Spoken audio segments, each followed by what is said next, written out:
Titnieda l-konsultazzjoni pubblika dwar ir-riforma fil-medja li l-Ministru għall-Ġustizzja u r-Riforma tas-settur tal-Kostruzzjoni Jonathan Attard fissira bħala pass ieħor konkret lejn qafas legali li jsaħħaħ il-libertà tal-espressjoni waqt li jippromuovi responsabilità u integrità fil-ġurnaliżmu.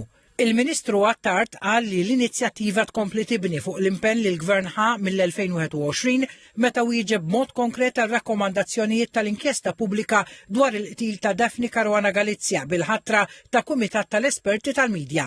Il-proċess ta' riforma li tiġa wassal għal preżentazzjoni ta' 3 abbozzi ta' liġi fil-Parlament issa qed jespandi b'konsultazzjoni pubblika usa biex il-leġiżlazzjoni finali tkun riflessiva tal-ħsibijiet u l-valuri tas-soċjetà kollha.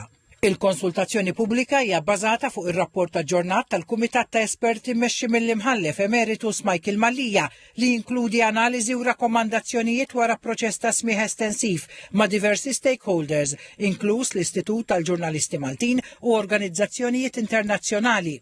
Il-konsultazzjoni tinkludi wkoll mistoqsijiet kruċjali fosthom dwar l-autoregolamentazzjoni tal-professjoni tal-ġurnaliżmu, kodiċi nazzjonali ta' etika ġurnalistika, il-bilanċ bejn il-libertà tal-espressjoni u l-protezzjoni tar-reputazzjoni, l-adekwadezza tar-rimedji ġudizzjarji u l-ġlieda kontra d-diżinformazzjoni u l-influenza politika fuq il-medja.